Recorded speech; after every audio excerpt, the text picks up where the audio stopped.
Hello and welcome back to the Rachel Varga podcast. I'm so excited to be hanging out with you all live here on the Rachel Varga podcast, the at Rachel Varga official Facebook and YouTube channel. As y'all know, I love going live to keep these conversations real and interactive. Just a reminder that you can actually catch these live, so be sure to hit the bell notification on Facebook and YouTube. And also be sure to subscribe to the podcast. Leave me a review. I'd love to hear what you would enjoy learning more about and maybe some of the things that you have enjoyed learning about here on these episodes. So I wanted to, first of all, introduce you to our speaker today. We're going to be diving into hormonal health, but we're also going to, sprinkle in there ways that we can continue to navigate these uncertain times. I'm so sick and tired of hearing that. The word normal has become a trigger word for me. But anyways, I digress. Let me tell you about a wonderful soul who I had the chance to meet, Holly Sinclair. And we first met when we interviewed, Katie and I interviewed Holly Sinclair on the Beauty and the Biohacker podcast. And then off screen, it's just like this super fun connection has followed afterwards. So it's really cool. In this online space, we actually have the opportunity to meet people. Holly's all the way in Australia, and we can form these connections and share ideas and see what's happening in different places of the world, especially right now. So Holly has been in the health and fitness industry for over 12 years, having landed on working specifically with women in their childbearing years. Her desire to help others comes from the setbacks she has endured herself with her own health and the experiences Holly received being tossed around the healthcare system. Holly believes education is power, which is why she has created the platform, The Women's Series. Holly has a vast amount of knowledge, having specialized in natural therapies all the way into mental health and addictions. I'm so incredibly thrilled to have Holly Sinclair join us today, all the way from Australia. And she is the creator of the Women's Series. Welcome. That was like such a nice intro. Thanks, sis. I loved it. Thanks. Well, thanks for having me. I'm excited to be here. Yeah, I really wish that actually we'd recorded our pre-recording conversation, because I'd be really curious to see who listening here would actually kind of be on the same wavelength.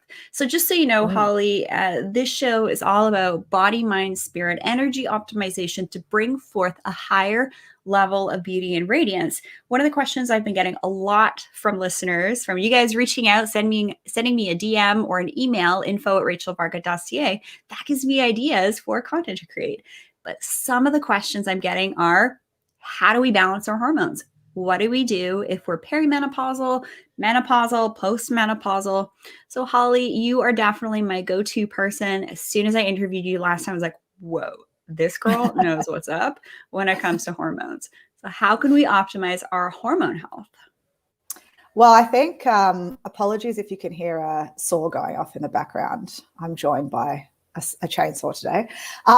But I think in terms of hormones, what really gets forgotten in the whole hormonal conversation, first and foremost, is that when you're getting a blood test done to test for, let's say, your sex hormones, that is a reflection of what has just recently been produced by the endocrine gland. So in the context of estrogens, it's what the ovaries have just produced, right? But that's not really where the hormone conversation stops, because for the majority of those hormones, they have to go through this whole conversion process to become metabolites.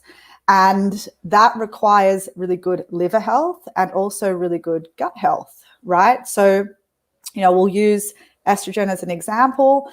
We have to take our estrogens through the liver. There is a pathway in the liver that's called glucuronidation. And that pathway then sort of ushers those fat-soluble, then turned into water-soluble compounds into the gut, where a group of bacteria called the estrobolome then further break down that estradiol, those estrogens, into different metabolites called E2, E4, and E16. And then those metabolites get put back out into the bloodstream, and that's where they get uptaken by receptors. So when we're talking about hormones, what I really like to discuss is the fact that, for the most part, They are just a reflection, or they are dependent on all of these other detoxification pathways in the system. And I think we've gone down the wrong route when we're talking about hormones, because we're going off blood panels, and they're not really a very good example of what's happening with the liver, or what's happening with the estrobolome, or, you know, the enzymes that are involved in breaking those metabolites down. So hormone health, first off, is gut health. It is liver health. And that's kind of where we have to start when we're addressing any form of hormonal imbalance. I love that you mentioned the liver. I have a very sophisticated piece of machinery. It's a detector that measures my bioenergetics. And what's really cool is for the last couple of weeks, well, not so cool, my liver's been on display. So yes, we are in the time where we can use these very sophisticated detectors that will just pick up on nuanced changes before they actually become physiological diseases. And just an FYI, this isn't medical advice. This is educational information only. If you think you have a medical condition, you must seek the guidance of a licensed physician. Say that 3 times fast.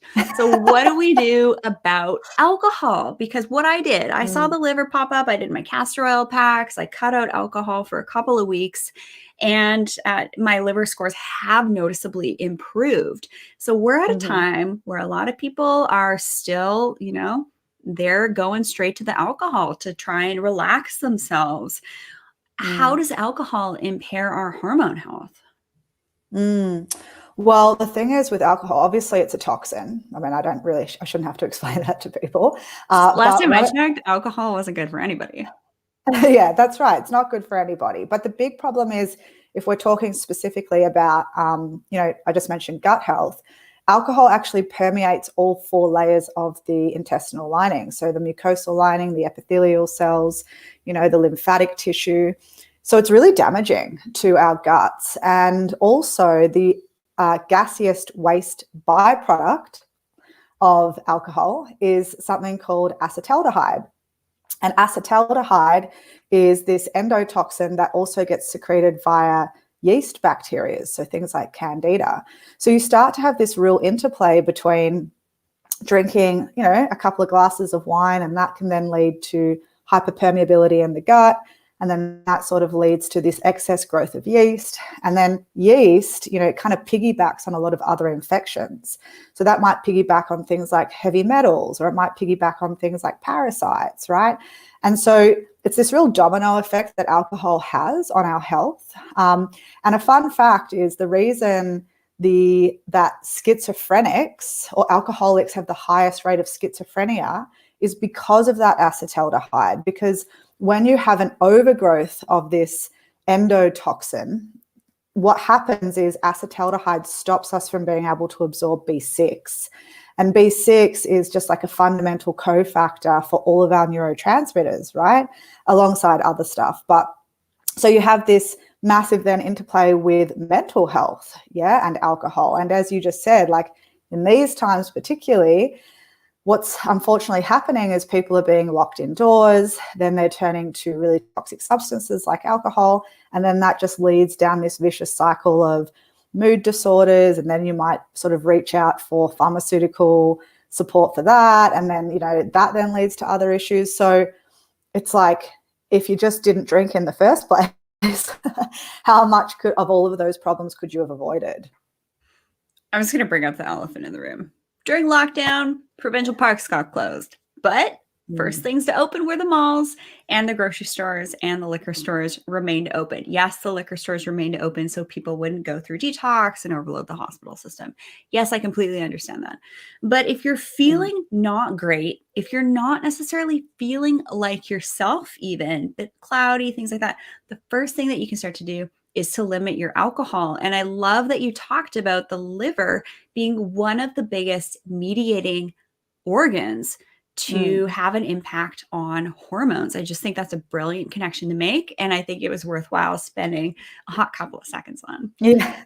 Yeah, no, it's my pleasure. And like also what has to get remembered in terms of the biotransformation pathway, which is obviously the liver, you know, things that are really important for that are amino acid profiles. So making sure not only that you're not taking toxic stuff into the body, but that you're also increasing the amount of like good quality proteins and, you know, good cruciferous vegetables for the breakdown of phase 1 to phase 2, and like a lot of these antioxidants that are required. So it's not only about minimizing toxic load, it's also about supporting all of the nutrients that are required to assist those, you know, detoxification processes. Absolutely. Because if your body is, you know, kind of backed up, no pun intended, with your GI tract, and you're not detoxing properly, and then you are using toxic skincare, or even you're getting treatments when you're not feeling good, and you're having certain injectable treatments when your detoxification pathway is already on display. Like, do you think I would be getting my rejuvenation treatment top-ups right now with my liver being on display? No, not a great idea, because every time you have some type of rejuvenation treatment, there is going to be a degree of healing and thus a degree of implication and a little bit more stress on your detox pathway. So I'm always a fan of, if you're considering having something done, to actually always make sure you're feeling well. And I actually even have that on my consent forms. It says, do you feel good today? Right? It's really key. It's called the Good Faith Health Exam. And I teach that when I work with other doctors and nurses, to make sure that we're not offering rejuvenation stuff. You're feeling a little rundown because your body may not heal in, you know, the ideal way. So what are the things we need to look for in regards to optimizing our wellness from the inside out? Because good skin, newsflash, guys, happens from the inside. Yeah, newsflash, skin microbiome. I won't go there though, because Rachel's the expert with the skin stuff. But I mean, optimizing our wellness from the inside out, girl, that's a big question. There's a lot of things that we have to look for, right? I mean, the obvious principles are nutrition, so good quality nutrition, eating enough calories is really important, and that's definitely something that women I see struggle with quite a lot, is this chronic under-eating cycle that takes place. You know, sleep is really important. Hydration is really important. So they're the obvious principles, but I think the less obvious principles would be around, you know, supporting a healthy gut microbiome, making sure you're taking care of those biotransformation pathways. Are you exercising consistently and in a manner that allows your body to produce good blood flow and, you know, build muscle mass?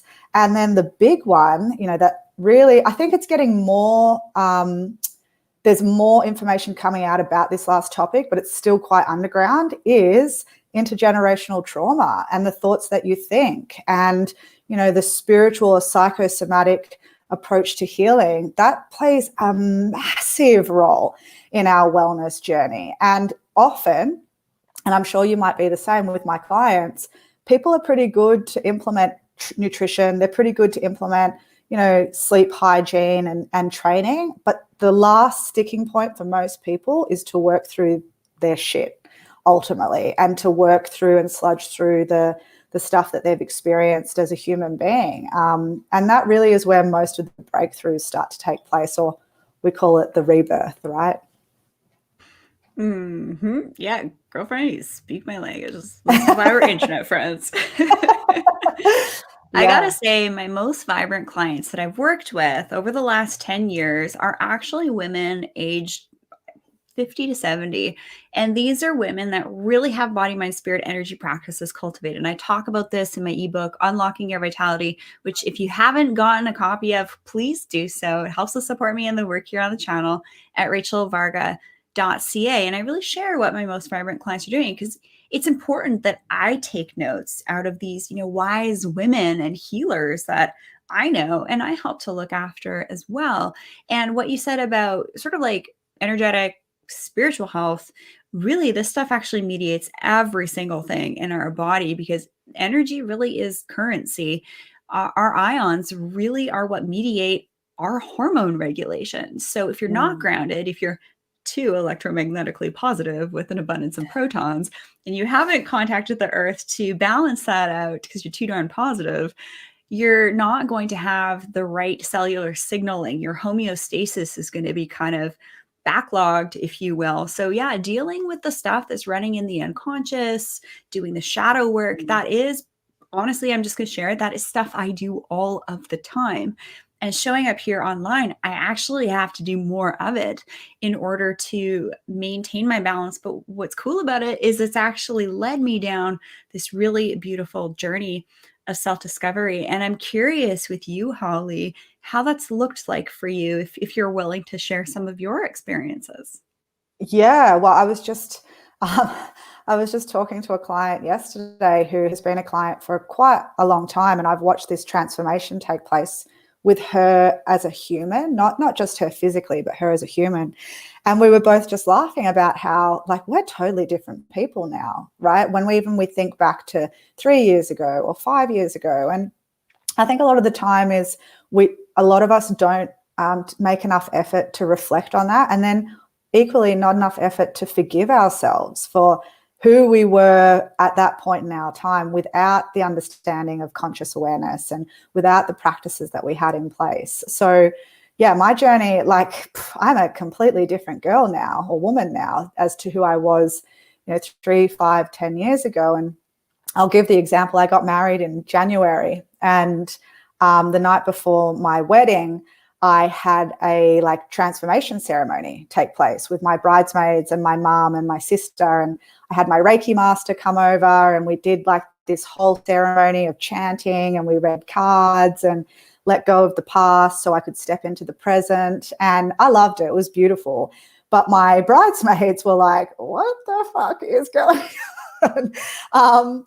But I just think that sort of shows everybody's at their own phase in the journey, and even that for them, the next day, they may not have been conscious of this, but on my wedding day, we were so calm. We were so peaceful, nothing was stressful. And I really do credit that to the fact that we made the effort to do that ceremony the night before. And I think that just highlights, when you put out in that quantum field the right affirmations and intentions, your life can really transform in some pretty amazing ways on a micro level and both on a macro level. If you speak to any wise, experienced, whether it's a Western medical clinician or a shaman, I'm actually going to be meeting with a shaman. One of my clients is like, Rachel, I'm gifting a consultation to my friend who is a shaman. I'm really excited to see what that interaction is going to be like, because I've never actually met a shaman, although someone I do see, I consider her to be like a guru, shaman, and a wizard sort of all in one. So anyways, awesome. I digress. But one of the things I wanted to just hit on for a second is ritual. And so I have my morning routine, I have my evening routine, and those types of rituals or practices are very much non-negotiable for me. But I feel like the ritual right now is you wake up, you check your cell phone, and then you just end up starting the rat race before you've even fully landed. And then you're not grounded. You're not your truest version. You're just this matrixed program, right? Like, which pill did you take? The red pill, the blue pill? Maybe you don't even know because you didn't check in with yourself. And I think that that's something that we're really missing here in Western society, is understanding the importance of rituals and ceremonies and just how grounding, balancing, centering, and aligning they can be. Like, if we think for a second, for you in Australia, you have such a beautiful, rich, Indigenous history. And, some of the world's last dreamers are, kind of about to take their last breath. So I'm kind of curious about your understanding of some of the local ceremony practices with the Australian Indigenous peoples. Well, it's a good question. It's actually, look, it's really the history of between Indigenous or Aboriginal Australians and white Australians is pretty terrible, to be honest. And it's something that, unfortunately, in my lifetime, we've never been able to bridge that gap between really, opening up to their culture and allowing their culture to seep through into all facets of everyday life. But it is beautiful. And I spent some time up north where a lot of the Indigenous communities are. And one thing, and I might circle it back to women in general, is the whole process of birthing. And what you see in Indigenous cultures is this real admiration for the earth and other women. And it becomes this huge ceremony and ritual where we're all there to support her and bring this like new life into the world.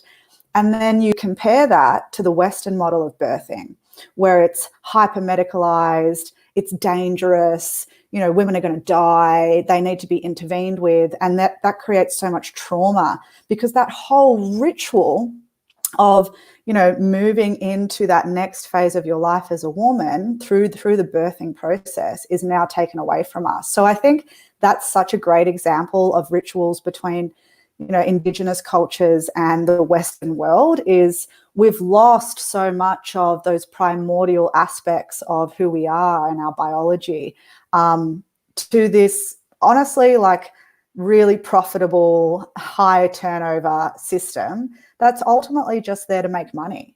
So that's definitely what I see. But unfortunately, in Australia, the Indigenous community is nowhere near as supported as it should be, and it's really sad. It's you know, we compare us to our neighbours in New Zealand, where they've had a treaty, and, you know, the Muri people are integrated into the schooling systems, and, you know, it's not the same here, unfortunately.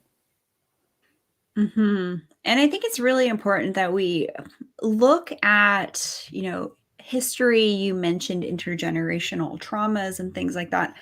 Were there any past contracts that maybe you weren't aware of? That can actually play into stuff. If you have that in your awareness, you kind of know what I'm getting at there. But I think it's really great to start to play into our strengths. What is your heritage? What is your lineage? So I'm very open about sharing that. My lineage is the Christian lineage. My great grandmother was a second ordained evangelical minister in Canada.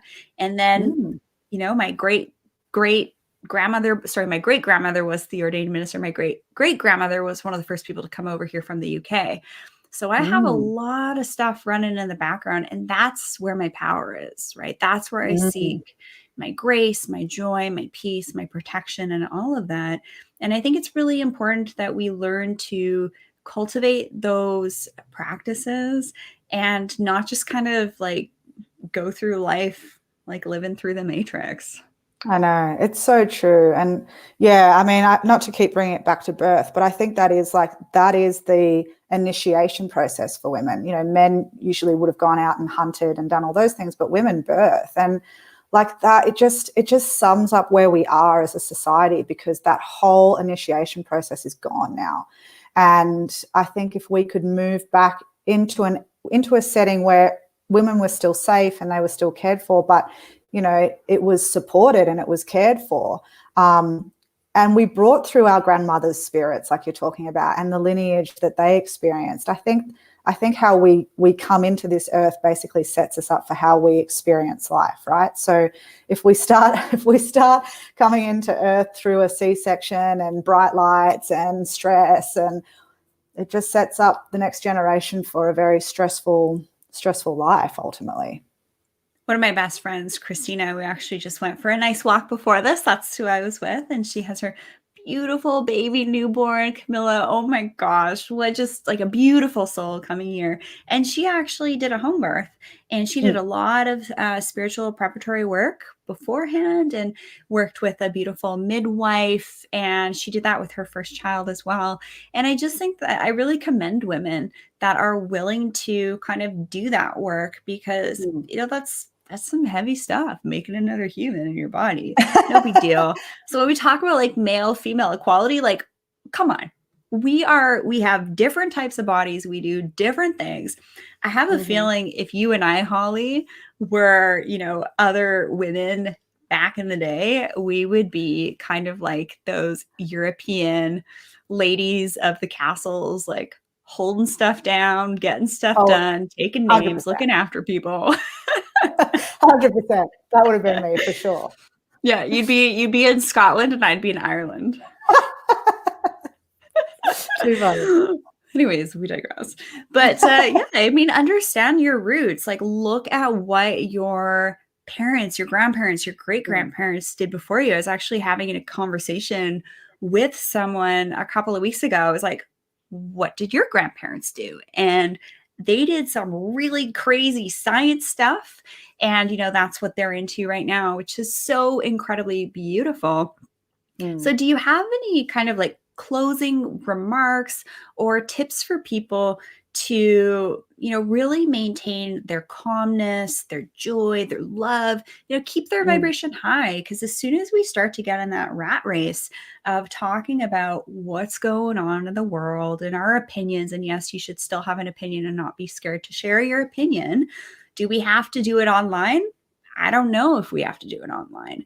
I don't know if that's necessarily the way to do it, to open yourself up energetically to things. I'm really kind of battling that myself. But, how are you keeping yourself grounded, centered, balanced, and aligned, and to maintain joy and love and peace in your life?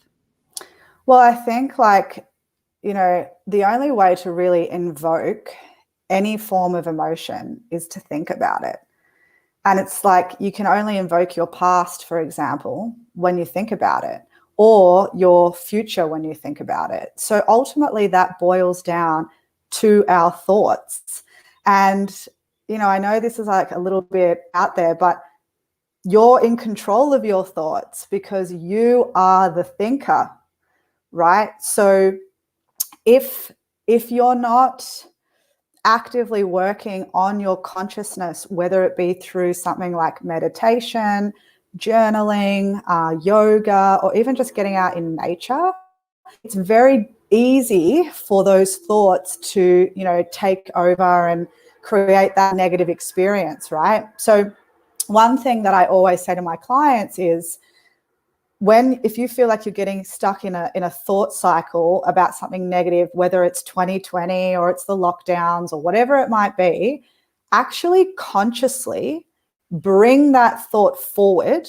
So forcibly think about it, and then think about it as an object, just like you would counting your breaths in your conscious awareness, and try to exhaust it. Because if you can try to exhaust those negative thoughts, then they tend not to boil in the background on a subconscious level.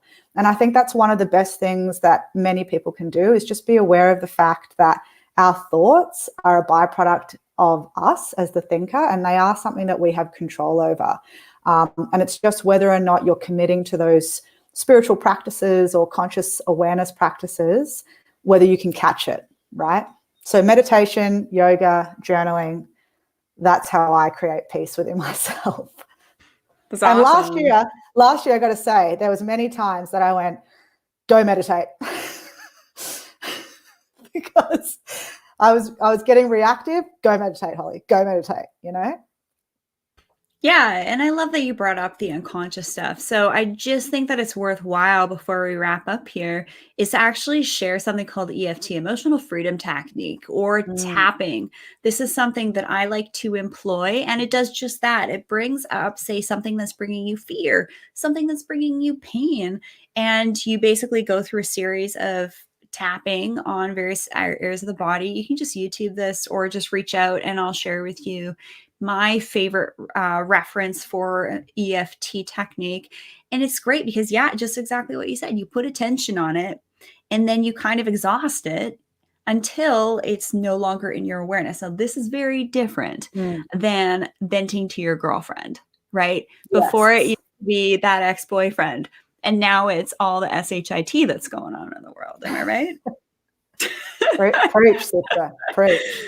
So Dr. Joe Dispenza is also great. I had the pleasure of having a full day with him, and he has a really great explanation of ways to kind of not so much get stuck in talking about certain things a certain way. Because when you do that, you actually limit your opportunity to then have those other positive thought forms. So it's not like living life through the rose-colored glasses. I'm not saying that at all, and negating things that are going on, but really focusing on maintaining the love, joy, peace, patience, kindness, goodness, faithfulness, gentleness, self-control, calmness in your life. These are all very important facets. That is something free that y'all can start to do right away to start to balance your hormones. So there we go. We took that full circle. We talked about body, mind, spirit, energy. We went there, incorporating things that are going on in the world. Limit your alcohol, guys. This is so incredibly key. We can no longer depend on pharmaceutical companies and big food companies, because guess what? if you get a Krispy Kreme donut, now you can start getting them for free, which is, oh my gosh, what that is like next level stupidity. If y'all know what I'm talking about, send me some love. If you know, you know. If you know, you know. Anyways, Holly, this is so fun. I gotta have you back on. We just have great conversations here. So Holly, where can people find you? How can they work with you? How can you, continue to share your 12 years of knowledge in the space of hormone wellness? Yeah, well, you can find me at thewomenseries.com, where I've got an online platform and you can access different courses and information, or you can work with me privately there. Otherwise, you can come over to my Instagram at The Women's Series. And tell us about your podcast. Yes, I've got a podcast, TWS Podcast, which Rach is going to be on, talking all things skin health, which I'm super excited about. And you can find us on iTunes. I love that you call me Rach. Well, it's an Aussie thing. We nickname everyone. It's cute. I love it. It's okay. I used to not like it when my hubby would introduce me to his friends and say, "Hey, here's Rach." I'm like, "My name is Rachel," but coming from you, it's all good. It's all good. We have this, just to context this before we jump off. We have this stadium in Melbourne called the Melbourne Cricket Ground, and the abbreviation is the MCG, but Melburnians call it the G. So that just goes to show we nickname everything. Yeah, that's awesome. One of my Aussie friends used to give me the nickname Snail Rocket. He was actually one of my previous personal trainers, because sometimes I would show up to training session and I'd be like a little bit slow, but then other times I'd be a rocket. So then he would call me Snail Rocket. Please, no one ever call me that again. But yes, I have been on the receiving end of Aussie nicknames twice now. I love it. Well, thanks so much, Rach. I really appreciate it. It was an absolute pleasure having you back on the show here, Holly. And everybody tuning in, I'm just sending you so much love, heartfelt appreciation, and gratitude for you taking this journey with me, because these are, really interesting times. And maybe we're here at this time for a reason, and really, unpack why you might be here for a reason, and how you can share love to those around you that care for you the most. And, even that stranger, throw a smile their way, because you don't need to walk around outside with your mask on. So I like seeing people smile. I love when people smile back at me. And we can't forget about that, because our face is actually one of the highest emitters of photons of light from our body. Our face, our palms, and our fingertips, believe it or not. Fun fact of the day. There you go. Yeah. All right. I love you all so much. And Holly, can't wait to connect with you guys again. Have a fantastic rest of your day. Bye.